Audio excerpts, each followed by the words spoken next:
Shalom, selamat pagi Bapak Ibu yang terkasih dalam Tuhan Yesus. Jangan mengingat terus luka di hati. Lupakan itu. Ketika orang-orang melukai kita, kita punya dua kecenderungan. Yang pertama mengingat, yang kedua membalas.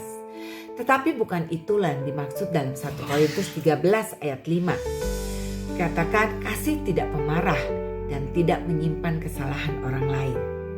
Jadi bagaimana dong seharusnya kita menanggapi orang-orang yang telah melukai kita? Bagaimana kita menangani semua luka dan sakit hati yang tertimbun di dalam diri kita? Jawabannya adalah jangan mengingat kembali. Kita lepaskan semuanya itu, biarkan berlalu, maafkan dan move on. Ketika kita terluka, kita tuh cenderung mengulang luka kita dengan 3 cara.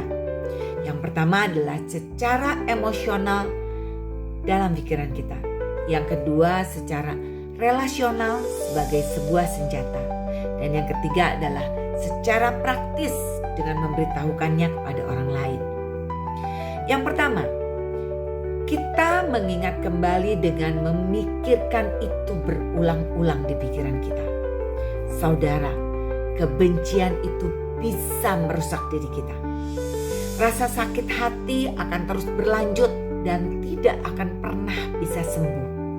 Dan masalah pun tidak terselesaikan pastinya. Apa yang paling sering kita pikirkan? Biasanya nih kita akan berjalan menuju ke arah situ. Kalau kita hanya memikirkan sakit hati kita di masa lalu, kita hanya terus terperangkap di masa lalu itu. Tetapi kalau kita fokus pada masa depan kita, percaya deh, kita sedang berjalan menuju masa depan itu. Yang kedua, ketika kita terus mengingat rasa sakit hati dalam hubungan dengan sesama kita, kita menggunakan itu sebagai pasak atau senjata atau alasan dengan mengatakan, ingatkah kamu bahwa kamu pernah melakukan itu? Tapi kan kamu sudah berbuat itu loh.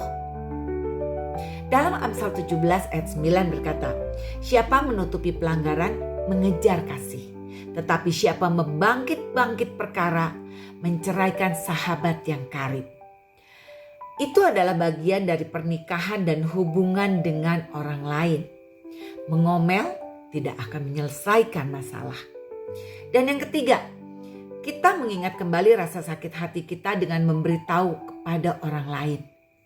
Nah, itu adalah gosip, saudara. Kita tidak seharusnya memberitahukan kepada orang lain, kecuali kepada Tuhan dan kepada orang yang bermasalah kepada kita. Tahukah saudara, bahwa Tuhan itu membenci gosip. Dia membenci itu sama seperti dia membenci kesombongan. Karena itulah gosip. Sesungguhnya gosip itu secara sederhana adalah ego. Ketika kita mencoba untuk membuat kita kelihatan dan merasa lebih baik, setiap kali kita menyebarkan gosip, kita sedang bersikap sombong. Dan kesombongan serta gosip itu dibenci oleh Tuhan. Kasih tidak menyimpan kesalahan. Kasih tidak mengingat kembali rasa sakit hati yang dapat menjadi kebencian, menjadi gosip atau kesombongan.